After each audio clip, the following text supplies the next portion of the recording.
Jadi Mbak Happy, saya saat ini sedang berada di salah satu pulau di Indonesia. Saya tepatnya ada di Pulau Sumbawa dan saya menyusuri mulai dari Kabupaten Sumbawa Barat, Kabupaten Sumbawa, Kabupaten Dompu, Kabupaten Bima hingga ujung timur perbatasan dengan Flores. Yang terjadi suatu dampak yang sangat nyata kita temukan dan memang luar biasa. Saat ini saya ada di Kabupaten Sumbawa, tapi tadi saya mampir di Kabupaten Dompu, salah satunya di Desa Madaprama. Ada suatu kenyataan terkait dengan perubahan iklim ini. Di daratan ada kenyataan bahwa sumber air yang selama ini Desa Madaprama ini dikenal dengan sumber mata air untuk Kabupaten Dompu. Dan itu menjadi sulit karena terjadi kekeringan yang berkepanjangan. Ketika saya menyusuri hingga ke Selat Sape di penghujung dari Kabupaten Bima, satu pulau namanya Bajo Pulau di sana, terjadi perubahan ketinggian tepian di air laut secara signifikan. Kadang kalau dia pasangnya jauh lebih tinggi, merendam permukaan. Kalau dia surut, surutnya menjorok jauh sekali ke laut. Nah, setelah kita berdiskusi dengan masyarakat, secara fisik, ekologi yang ada itu memang berubah. Dan kalau kita kaitkan dengan Archipelagic and Island State Forum result, ini sangat menarik sekali, terutama yang saya lihat dan sorot berkaitan dengan ekonomi biru, kaitannya dengan ekologi, dan termasuk mitigasi dari dampak perubahan iklim yang ada.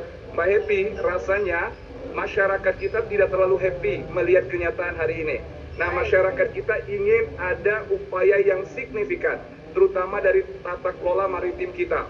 Nah, oleh karena itu keterkaitan antara tata kelola maritim dengan juga ekonomi biru ini harus utamakan. Dan termasuk di dalam eko ini kan adalah ekoturism. Kalau kita lihat di kawasan sekitar sini, itu ekoturismnya berkaitan juga dengan World Heritage.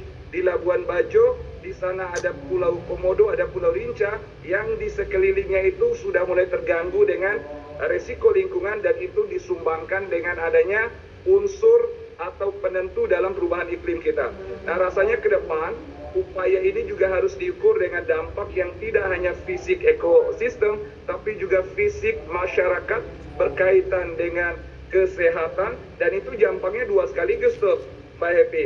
Penyakit yang tidak menular seperti kejadian dan meningkatnya risiko stroke, penyakit-penyakit seperti diabetes, dan kaitannya itu karena hipertensi akibat stressing dari cuaca yang panas dan ekstrim.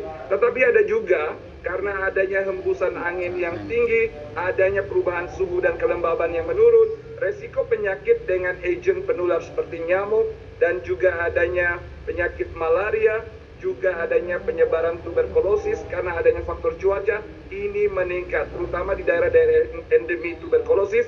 Dan kalau kita tidak melakukan mitigasi terhadap maritim ini, tidak kita lakukan ekonomi biru yang berorientasi juga pada ekoturism, kawasan-kawasan seperti Pulau Sumbawa yang indah, eksotis ini suatu waktu akan terdampak, tergerus keindahannya. Kita tidak berharap demikian, maka Indonesia secara nyata harus lebih advance untuk menurunkan apa yang menjadi hasil dari AIS ini ke dalam program yang nyata strategis nasional, terutama di wilayah-wilayah kepulauan Indonesia seperti Nusa Tenggara yang memang wilayahnya sungguh eksotik sebelum ini, Pak Happy.